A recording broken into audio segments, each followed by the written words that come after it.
Hello, welcome everybody. Today I'd like to talk about the expressive character design in my favorite illustrated novel, The 13 and a Half Lives of Captain Bluebear.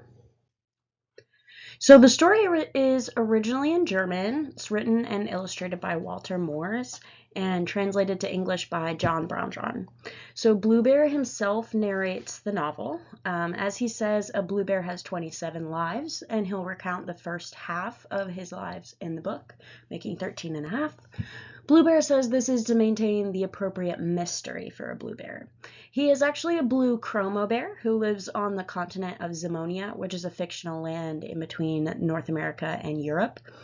Bluebear is generally small, meek, apprehensive, curious, and also intelligent. In each of his lives, he develops a new skill set based on the character's environments that he encounters. So, during one of his youngest lives, Bluebear finds himself lost at sea and stranded on Hobgoblin Island. As he usually does, he adapts himself to the world of his environment. For the hobgoblins, this means becoming a nightly performer to appease their desire to feed on emotional expression.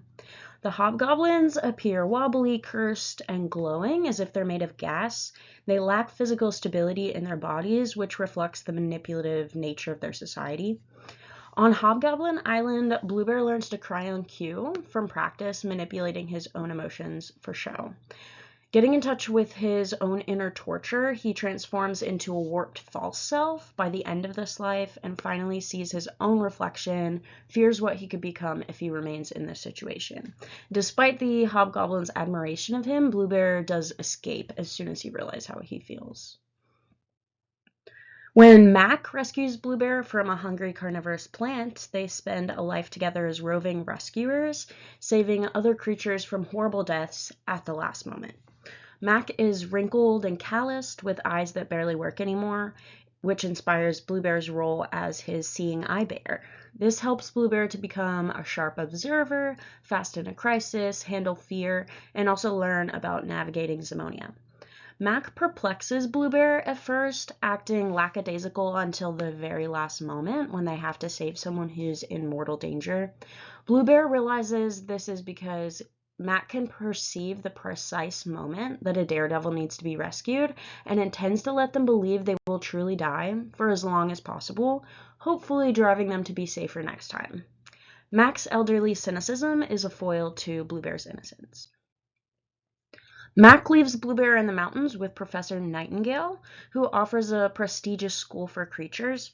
Here, Bluebear meets several new characters who open up his mind in different ways, enriching his experience of growing up. Professor Nightingale is a genius with 7 brains. He's eccentric and opinionated, and he wrote the Zimonian Encyclopedia, which Bluebear quotes throughout the novel. 4 of Nightingale's brains are visible from the outside, and his eyes glow in the dark.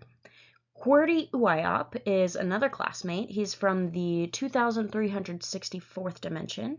QWERTY's gelatinous, and he tells stories from home about instruments made of milk, since that's how they feed in his dimension. QWERTY inspires Bluebear to push the limits of his imagination when it comes to the variety of dimensions and the variety of life in the universe.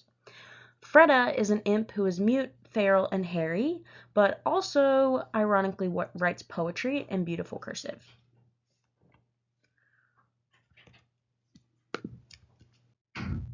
So when Bluebear explores the interior of a giant creature's brain, the ideas living inside physically show their personalities. 1600H is a regular bad idea and seems generally morose, frowning, and slouching. Insanity is another idea, and he represents what happens when an idea is gone out of control to the point of disaster. So his shapes spike out, spark, and wobble, which communicates kind of his unpredictable nature. In the city of Atlantis, the diversity of Bluebear's world expands even more as he lives among city creatures whose personalities match their appearances. Wiry nerd, beefy knucklehead, friendly pizza guy, and cigar-smoking bookie are just a few of the different characters that he runs into in Atlantis. So throughout the story, foreshadowing has been indicating a powerful psychic presence that projects its will into people's minds through a little voice in their head. Now, Bluebear eventually discovers that an entire sea liner is staffed with the slaves of this psychic voice.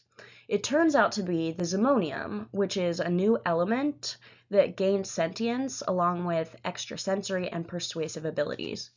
We feel a sharp contrast between the enormous ship with thousands of loyal, muscular creatures compared to the underwhelming little tiny rock that actually controls everything. Walter Moers' character designs visually support the ways each character impacts the hero's life in the story. They're also dynamic, as the main supporting characters change significantly throughout the plot. For example, at first Freda is frizzy, disheveled, and hairy, and then when she later runs into Bluebear again after being separated for several of his lives, she's sleek and manicured. Overall, Moers is successful at building a visual world where the characters feel real, grow, and change in parallel with Bluebear.